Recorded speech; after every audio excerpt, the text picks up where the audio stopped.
Hi అండి. ఈరోజైతే మంచి రెసిపీతో మీ ముందుకైతే వచ్చాను. ఎగ్ లాలీపాప్స్ ఎలా చేసుకోవాలో ప్రాసెస్లోకి వెళ్దాం. వచ్చేయండి. ఫస్ట్ అయితే ఎగ్‌నైతే ఉడకబెట్టేసుకోవాలి. ఉడికిన తర్వాత పొట్టు అయితే తీసేసుకోవాలి. పొట్టు తీసేసుకున్న తర్వాత మనం క్యారెట్ తురిమేది ఉంటుందా దాంతోటి మనం ఎగ్‌నైతే తురిమేసేసుకోవాలండి. వీడియోలో చూపించినట్టు తురిమేసేసుకొని పక్కకు పెట్టేసుకోవాలి.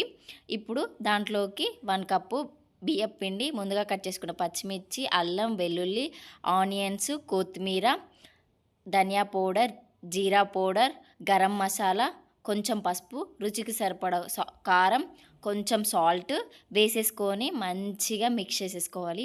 మిక్స్ చేసేసుకున్న తర్వాత వీడియోలో చూపించిన విధంగా రౌండ్ బాల్స్ అయితే చేసేసుకోవాలండి. రౌండ్ చూసారా, ఇలా రౌండ్ చేసేసుకొని పక్కకు పెట్టేసుకోవాలి. ఇప్పుడైతే మనం వేరే బౌల్ తీసుకొని దాంట్లోకి ఎగ్గును కొట్టేసి ఎగ్గును మొత్తం మెల్ట్ అయ్యేంత వరకు మెల్ట్ చేసేసుకొని దీన్ని కూడా పక్కకు పెట్టేసేయాలి.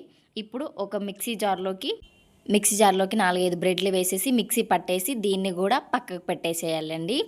ఇప్పుడు అన్నీ తీసుకొని బాల్ ఒక్కొక్కటిగా తీసుకుంటూ ఎగ్ మిశ్రమంలో మిక్స్ చేసుకొని తర్వాత బ్రెడ్ గ్రాములో వేసేసి మొత్తాన్ని మంచిగా బ్రెడ్ అనేది ఆ బాల్కి పట్టేటట్టు మిక్స్ చేసేసుకున్న తర్వాత వీడియోలో చూపించిన విధంగా మిక్స్ చేసేసుకొని అన్నీ అలాగే చేసుకున్న తర్వాత వేడి వేడి నూనెలో ముందే చెప్తున్నాను స్టవ్ అనేది మీడియం ఫ్లేమ్లో పెట్టుకొని ఒక్కొక్కటిగా వేసుకుంటూ వేయంగానే కలపకుండా ఒక 5 మినిట్స్ వెయిట్ చేసి తర్వాత అటు ఇటు టర్న్ చేసేసుకుంటూ గోల్డెన్ బ్రౌన్ వచ్చేంత వరకు వేయించుకోవాలి. చూసారా, వీడియోలో చూపించిన విధంగా వేయించుకొని ఒక ప్లేట్లోకి సర్వ్ చేసేసుకుంటే టేస్టీ ఎగ్ లాలీపాప్స్ అయితే రెడీ. నేను టేస్ట్ చేసి ఎలా ఉందో చెప్తాను.